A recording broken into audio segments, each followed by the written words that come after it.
Coming up on today's show, a review of all financial markets in 2023, including the best and worst performing assets, how Wall Street got it massively wrong, a timeline of all major news events every month, expected seasonality patterns next year, where Wall Street expects the S&P 500 to finish next year, a dozen potential bullish and bearish catalysts that could dramatically affect the markets in 2024, my top 10 picks for 2024 and why I think they could rise significantly, and a 100% free no sign up gift for all of you guys who watch this video right through to the end. If you're an active trader or investor, you're going to love this one. We're all going to have a great 2024, guys. Let's go.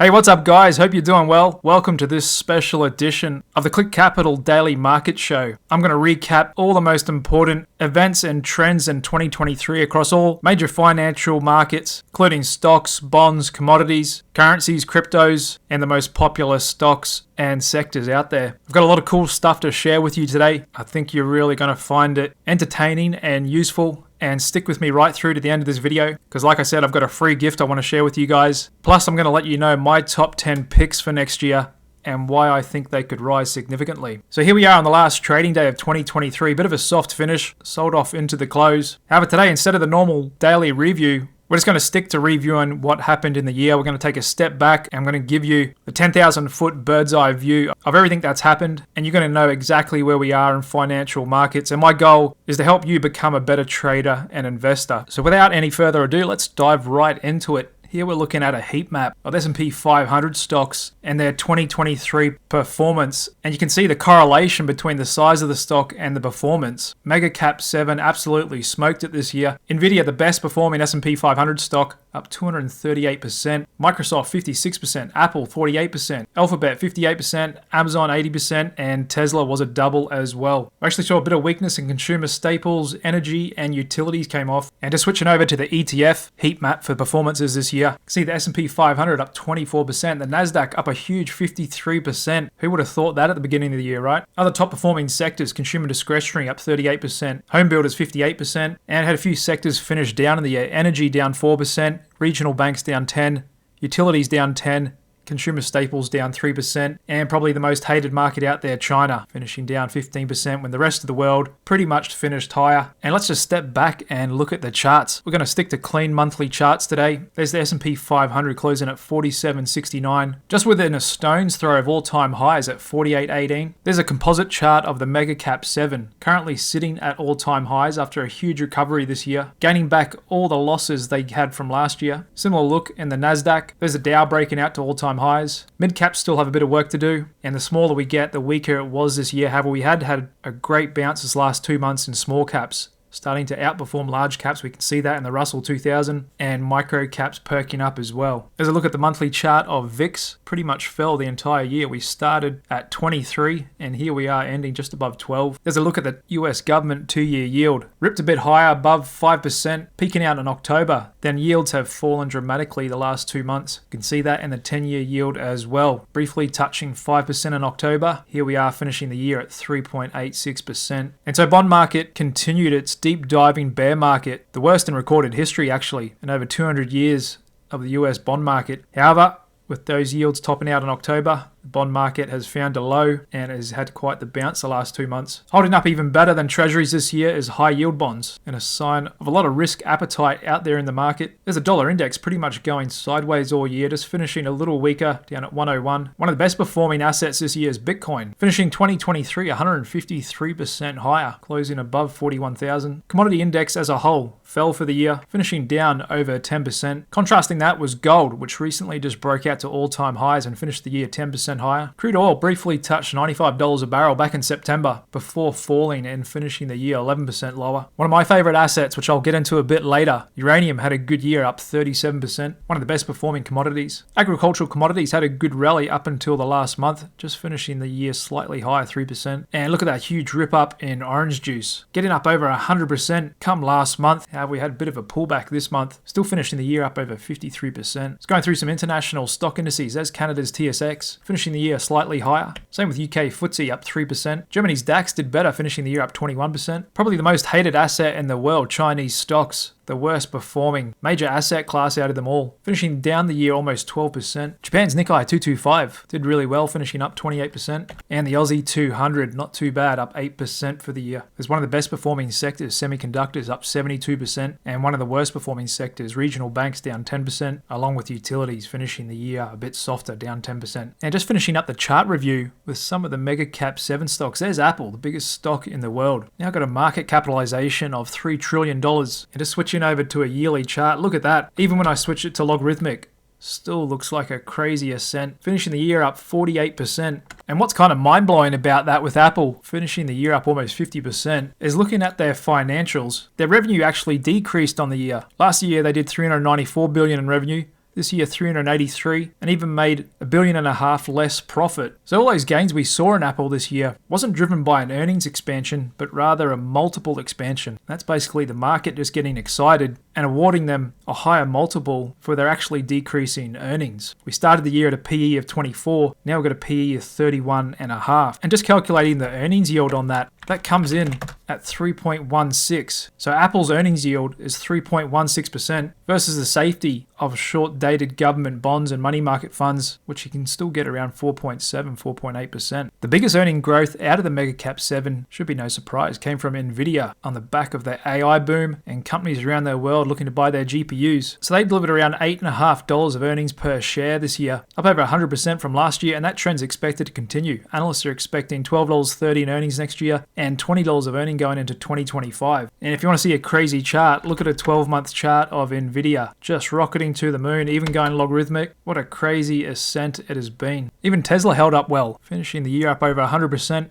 Even though they dropped prices, got compressing margins, the price of used Teslas absolutely dropping. The market and mega cap 7 just held up remarkably well, especially given the backdrop of rates having been increased into July this year. And just looking at some of the best and worst performing stocks in the S&P 500 this year, coming in number 1 is Nvidia, up 243%. Following that is Meta, up 204. Royal Caribbean Cruises up 168. Builders First Source, Uber, Carnival, AMD, and a few others like Tesla, Salesforce. Even the beaten down GE was up 98% this year. And one of my favorites this year, Intel, one of the best performing S&P stocks, up 95%. On the other side, the worst performing stocks in the S&P 500. Coming in number 1, Enphase Energy, down 51%. FMC, Dollar General down 44%. Moderna down 44%, along with Pfizer, on the back of really weak demand for COVID products. Estee Lauder, and a few others like Etsy and Walgreens, which I still think is a bit undervalued as well. And just quickly before I go forward, if you haven't already got access to Seeking Alpha, now is a great time to get it because they're running the best special I've ever seen, 30% off with a 7-day trial. And you can get yearly access to this platform for just $167. And if you'd like to support this channel, then please visit Seeking Alpha through my affiliate link, which you can find below this video, or you can go directly into your URL browser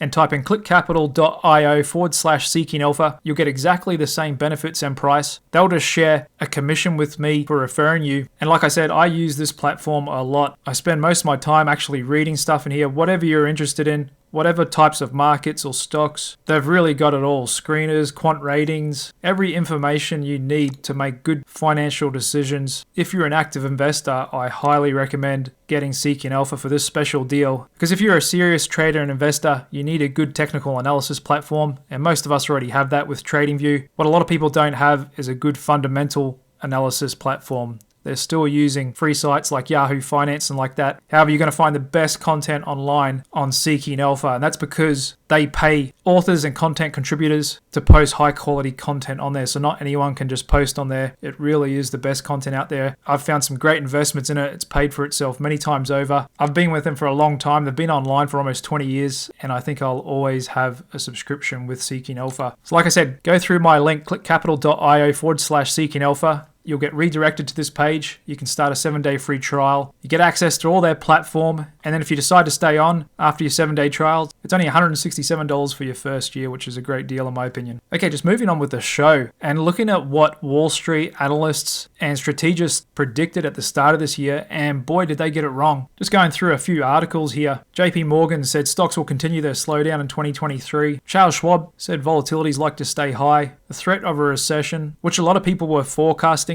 And to be completely honest, I was one of them.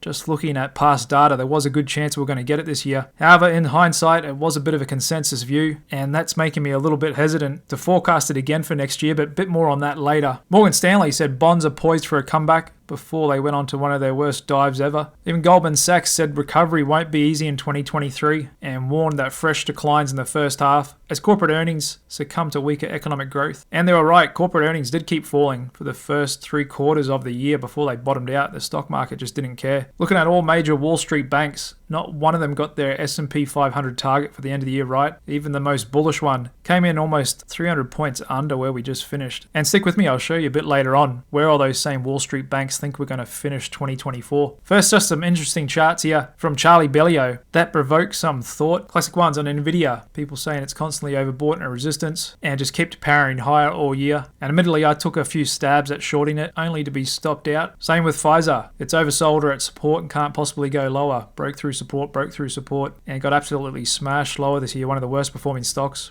Credit card rates can't go any higher. Something we heard last year, and here we are peaking out at 21%. Mortgage rates can't go any higher. That should hurt the market. Peaked out at almost 8% just a few months ago. Stocks can't go up during a rate hiking cycle. Fed did its most aggressive Fed rate hiking cycle in history, increasing them into July. Even after a regional banking crisis in March, S&P 500 still finished up 24% for the year. Stocks can't go up when the Fed is shrinking its balance sheet. The Fed's wiped off $1.2 trillion in quantitative tightening over the last year and a half. Stock market still ripped higher. Bear markets are always a sign of a recession. Not necessarily. Had about a dozen bear markets with no recession. You can time a bear market bottom. We can see after the market does bottom, some of the best 12-month returns come after that bounce from the bear market lows. Average 45%. Investment returns are linear. Rolling 40-day performance on the bond index. Look at the volatility we've had in bonds this year. Markets follow a normal distribution. 3-day returns on short-dated treasuries. Seen the most heightened volatility in the bond market for a long time. The second, third, and fourth largest bank failures in history must lead to another financial crisis. This was a big one back in March. All of us, myself included, were almost convinced that this was going to be the final straw and send us into recession. But nope, Fed responded really quickly, opened the window, bailed them out, and on we went. The biggest companies can't possibly get any bigger. Another big theme this year. The top 10 holdings of S&P 500, all those mega cap 7s, making up the most record weight of the S&P, over 30% now. Same with the weightings of the top 2 holdings, Apple and Microsoft, 14.7%. And the consensus is this is going to go a lot higher. A lot of people saying mega cap 7 is going to keep ripping into 2024. Underperformance can't go on much longer. It's been a long time since small caps have outperformed large caps, and that really dived down this year, although we've seen a good outperformance the last couple of months. What happened last year is a good indication of what will happen next year. Nope, look at all the massive underperformance of those mega cap 7 last year, only to completely flip them this year. It's got cars are appreciating assets. I'm not sure how many people believe that, but I can see how that might have been believed in COVID and going into that. And just look at the average price of a used Tesla, peaking out July last year at almost 68,000. Now down to 37,000. That did not affect the stock price of Tesla at all. Picking stocks is easy. Just buy what you know. Disney, arguably one of the most powerful brands in the world, significantly underperformed this year. Past performance is indicative of future results. Silicon Valley Bank, one of the best performing stocks coming out of COVID, got absolutely trashed into bankruptcy this year. Home prices must go down when mortgage rates rise. Nope, house prices still on the climb along with mortgage rates. High valuation, sufficient reason to short a stock. Nvidia reached a PE 240 midway through this year. Stock is held up and kept moving higher. Here's a good one. Bonds are risk-free. Most definitely not. Saw that in the 25-year Treasury ETF, falling 66%, the worst bear market in bond market history. And finally, this is the big one this year. Wall Street experts can predict what will happen next year.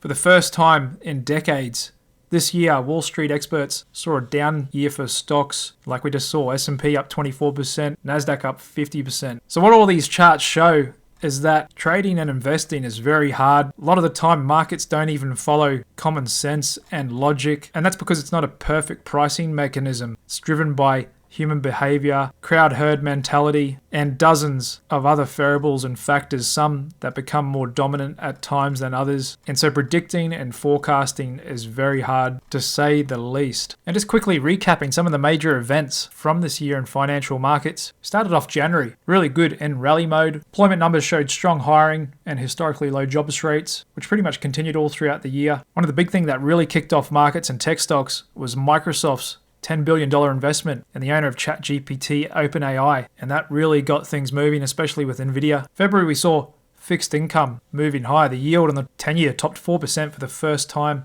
since November, and the 2-year actually hit highs that we hadn't seen since 2007. March was the big one. The fallout from Silicon Valley Bank and a few others closing down sent a shiver and rattles throughout financial markets. We saw that across the pond in Europe as well, with Credit Suisse and Deutsche Bank. However, the Feds and the government and markets at large stabilized the banking sector really quickly and put a floor underneath it, basically guaranteed all deposits and prevented further kind of digital bank runs. Going into April, we were seeing signs that inflation was coming down, CPI getting to 4% year over year. In May, we saw the new generation of highly effective weight loss drugs, sending stocks like Novo Nordisk and Eli Lilly up high, and they had a great year as well, finishing up 50%. More and more focus getting onto AI. We had a bit of debt drama in June with the debt ceiling package. Stock market was ripping up into July. Remember, Mark Zuckerberg launched Threads as the Twitter killer in July as well. Not sure how that's still going. In August, we saw Fitch downgraded United States long-term debt rating to AA+ from AAA. Once again, the markets just shrugged it off, didn't care. We're seeing crude starting to move up as the Saudis extended their oil production cuts. Saw a couple of IPOs come onto the market, including Arm Holdings and Instacart. United Auto's workers' strike. Some more debt drama as America's national debt topped $33 trillion for the first time, sending interest rates spiking. Again, the stock market only pulled back a little bit before we found a good bottom in late October. Even with millions of Americans starting to make payments again on their federal student loans. Every month you could almost find a reason to get out of stocks. Market just kept shrugging it off. Then we went ripping hard into November, going into December to finish the year, along with a pullback in crude oil and Fed rates, which was exacerbated by the dovish pivot of Jay Powell. After sounding hawkish all year, actually came out and said, no, hang on, we're actually going to start decreasing rates next year. Everything's all good. Stock market went on to party like it's 1999. And that's where we currently sit today. Quite the bullish consensus, almost flipped exactly where we were this time last year, with everyone predicting a recession and further dives in the market. There's a lot of people saying that we're going to go high next year. Mega Cap 7 isn't done. And the narrative is inflation's going to keep coming down to 2%. The Fed can cut rates before that. We'll have a soft landing or no landing. Corporate earnings are going to go back up. We're going to get 10% growth and everything is A-OK. So what's Wall Street's targets for 2024? Well, it's pretty wide-ranging. Bit different from last year. We've got some real bullish ones, we've got some real bearish ones, and they all average out about 48.61, not even 100 points higher than where we are now. Even got JP Morgan down here at around 4,200. So they're not really leaning too bullish or bearish overall as a group average. However, some are going to be really right or really wrong. We'll just have to wait and see what happens. Okay, let's look at some seasonality. The first one, Santa Claus rally.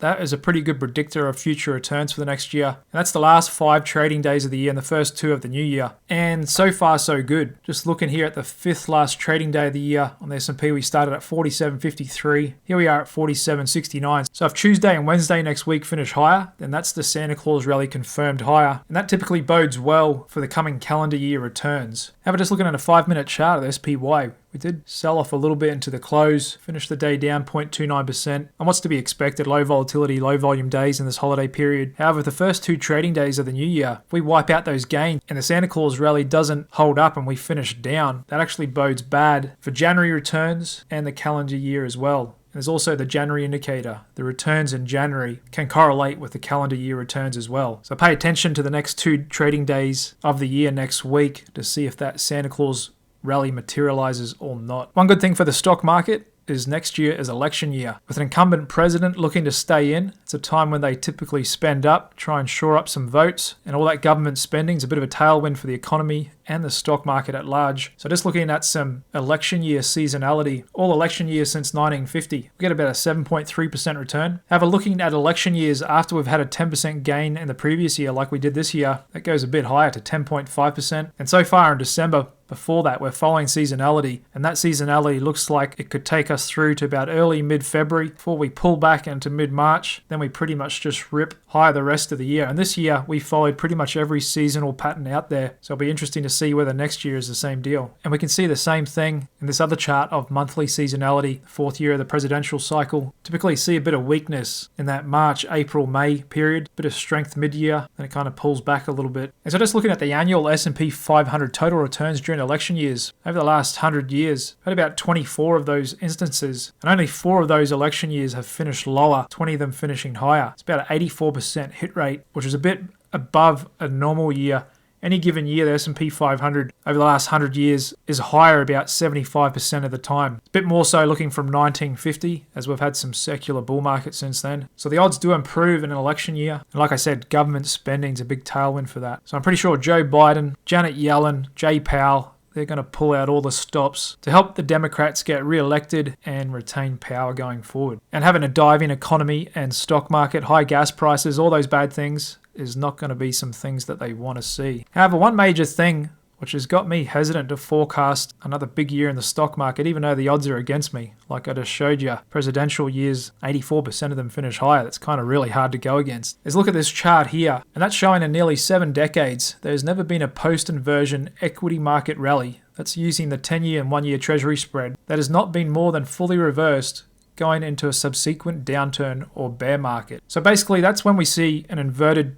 treasury yield curve as measured by the 10-year versus the 1-year. And so we can rally while it's inverted, like we've seen a dozen times before on this chart. However, here we are in the red line, 2022 to 2023. We've actually put in the best post-inverted yield curve rally in history. And so every other time, the stock market's ended up diving, or it's already started diving before now. So if the stock market held up next year, it would truly be different this time. And I think we'd all have to start to question these macro indicators, or maybe this great indicator isn't going to have a 100% perfect track record. Maybe it's just going to have a 90% or 80%, which is still a good indicator. But as always, I'm hesitant to say it's different this time. And that's what's really going to make markets interesting next year, is how the yield curve plays out and whether stocks are right and bonds are wrong. Because we've got those two big opposing forces, the presidential election year and the inverted bond yield curve and bond market kind of forecasting recession. And so far, the Fed this year has had it easy.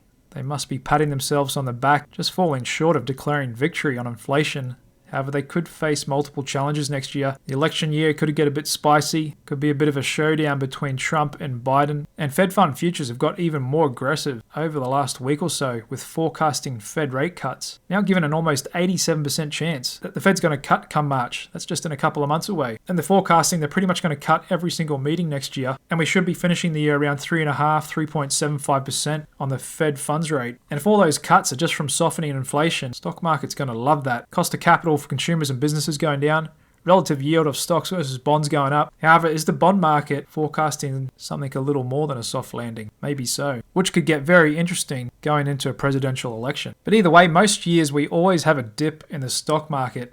Average inter-year drop of 14.3%. Still got annual returns positive 32 of the last 43 years. And so most of the time, stock market is positive in the last 43 years. It's only been 5 years where we had an intra-year drop of more than 30%. Biggest one being back in 2008. Global financial crisis had a drawdown of 49%. Last year when he had a drawdown of 25%. Had a sharp drawdown in early 2020 with COVID, 34%, only to finish the year up 16%. And here we are this year at a drop of 10%. S&P finished up over 23%. And if this is a new bull market, like some say, then it could have some more room to run. Stock market's changed a lot after World War II. Saw modern day finance, then electrification of financial markets in the 80s, central bank intervention, really low interest rates, artificial liquidity, etc., etc. The average bull market length post World War II is 1,324 days. And if one were to say a new bull market started in October last year when we bottomed, we're only 414 days into that. And most of the time it will go on a bit longer.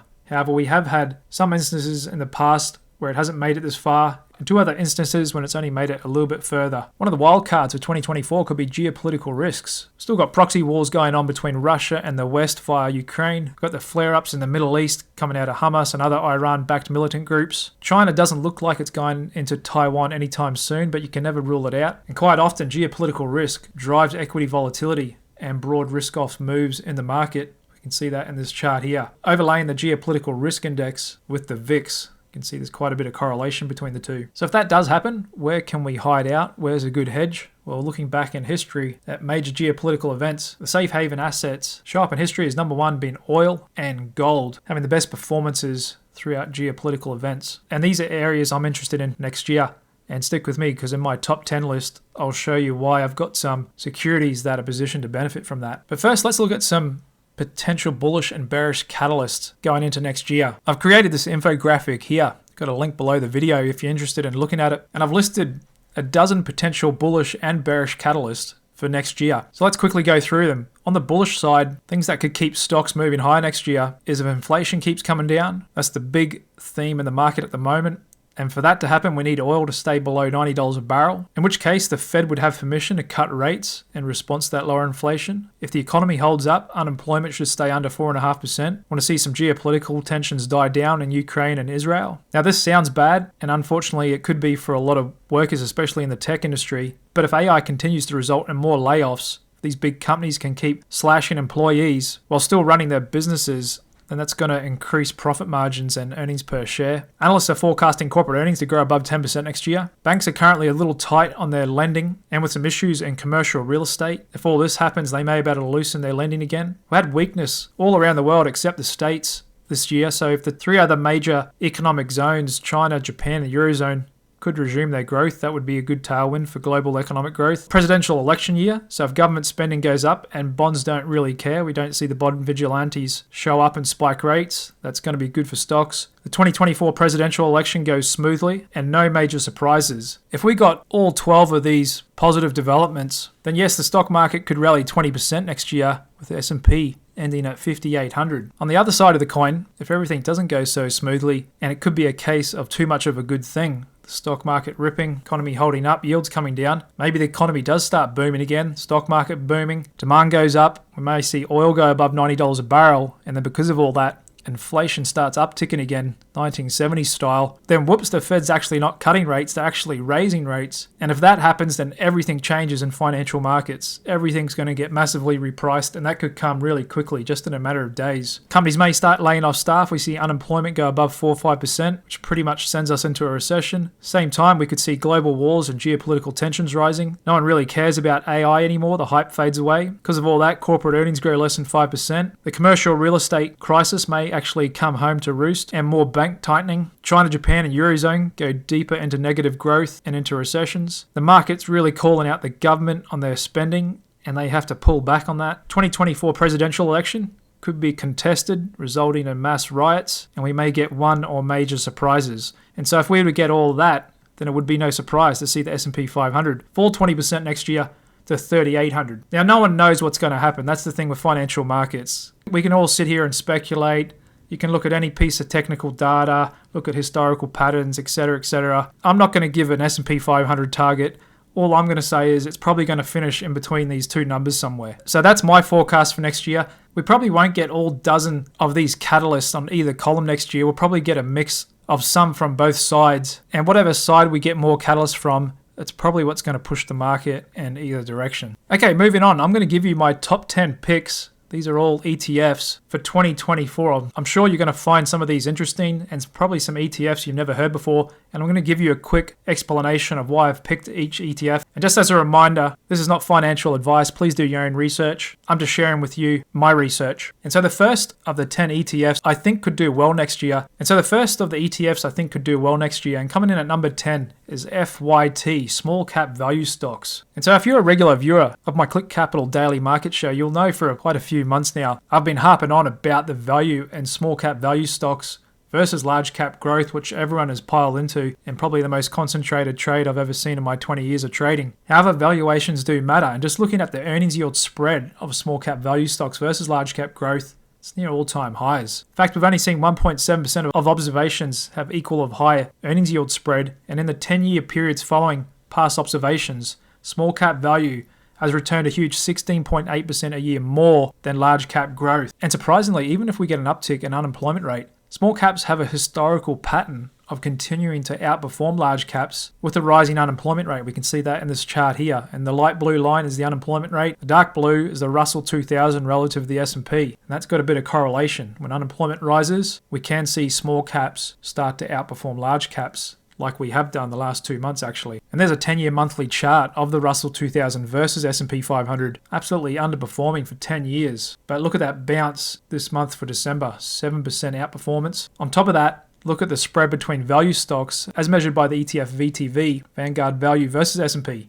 Value stocks been significantly outperforming as well. Technically look like they're finding bottoms. We're near record on valuation spreads. And that's why I'm combining both. And one of my bets next year is small cap value stocks. And they're already breaking out to new all-time highs when the Russell 2000 itself has actually got a bit more work to do. Extending on that theme and coming in at number 2 is IWC, microcap stocks. Similar difference in valuations, probably even more so. Microcaps, one of the worst performing groups of the last couple of years, and I'm doing this more as a catch-up trade because you look at the S&P 500, close to breaking out to all-time highs, probably will do it in the next week or two. That huge difference between microcaps, and once again, look at the spread of microcaps versus S&P. So there's a bit of a contrarian play that microcaps could outperform next year. Staying on the same theme of small stocks looking good, coming in at number 8 is ECNS China small cap. So this is another real big contrarian play. Just about everyone's given up on the Chinese market. We've got a lot of bad negative headlines coming out there. Chinese economy will continue to slow. No clear growth drivers. Foreign investors are selling assets in China, may not jump back in next year. And we've seen record outflows of foreign investment capital from China. However, this guy here, Xi Jinping, stood on United States soil for the first time in 7 years, just a month and a half ago. And I think he's coming back to the table to do business. He doesn't want his stock market and economy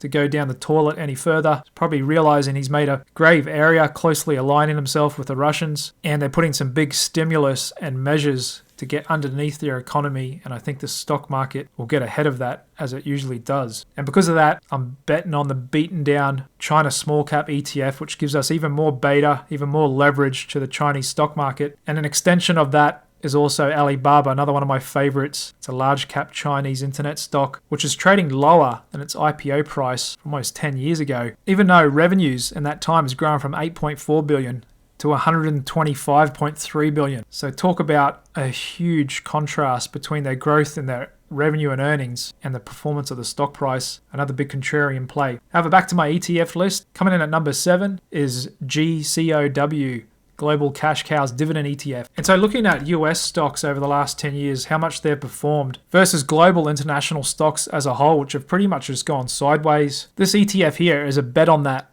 on international stocks catching up and kind of lowering exposure to US stocks. And that comes with a huge dividend yield, 5.28%. It's got over 100 stocks in the fund, 1.87 billion assets under management. So that's a big solid fund of large cap companies from around the world that pay high dividends. And so even if we get some softness in the global economy and markets, we may not get a lot of capital appreciation, but one thing you're almost guaranteed to get is your 5% yield, so you will get some income from that ETF. Coming in at number 6, the ETF HACK, cybersecurity stocks. And now this is a bit of a bet that geopolitical tensions could rise. Hopefully they don't. Of course, I'm not rooting for that. However, this is a hedge in the portfolio if it does, because we're seeing more and more of this all the time. State-sponsored actors coming after Western companies, Western consumers looking to steal our IP, destabilize our systems, and digital infrastructure, which is becoming more and more important part of society. And so this is a bet and kind of hedge on that kind of going further. Coming in at number 5 is PRNT, 3D printing ETF. This is a small ETF, only 159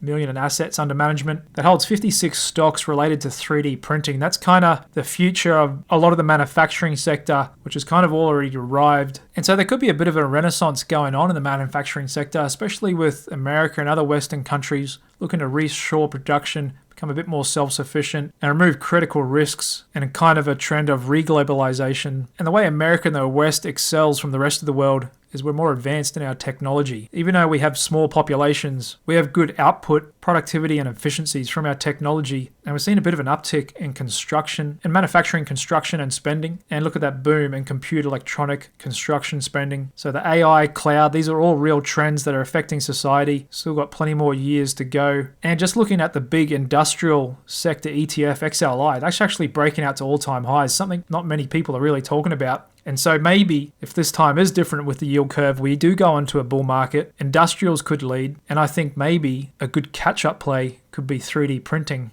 which is still down near its lows after being beaten down from the 2021 crazy highs it got to. And so if we do get a wild bull market next year, this could be an asset that catches up and outperforms a lot. Moving on to my 4th pick for next year, that's SGDJ, Junior Gold Miners. And again, I'm putting together a diversified portfolio that kind of speaks to all potential themes next year. And this is a small fund, only 110 million in assets under management, which means big institutional money hasn't really positioned in here. We've seen that with record low allocations to gold. However, the stocks are of good value, 4.5% dividend yield. And just looking at gold futures actually breaking out to all-time highs and looking pretty good on the chart here. Big difference in junior gold miners, I think, could make for another good potential catch-up trade next year, especially if gold keeps ripping above $2,000 an ounce. Coming in at number 3 is MOO, agricultural stock ETF. And I think this has some big secular trends behind it. Not bad valuation, dividend yield just under 3%. Actually been beaten down. We haven't seen much of a bounce in this of late. This ETF's got 49 companies exposed to agricultural commodities. And I know it's a controversial subject, so I'm not going to get too much into it, but according to the World Meteorological Organization, 2023, this year shattered climate records. Coming in at the hottest year on record, record sea surface temperatures, sea levels rising, record low Antarctic sea ice, and you've probably noticed extreme weather events becoming more and more common. And that's because we've got El Nino intensifying, which could be setting up 2024 to be even hotter again. And basically what this does is it puts pressure on agricultural commodities on top of clean energy policies around the West, which are restricting the East and supply and costs to set up new farms. On top of that, we've got exploding global population. So there's a strong secular trend for food. Whether we like it or not, we all need it every day. Whereas we don't always have to go out and buy a new pair of shoes or anything like that. We always have to eat. And so I was a bit of a contrarian at heart. I don't mind having a bit of exposure to this sector here via this ETF MOO. Coming in at number 2 is NLR,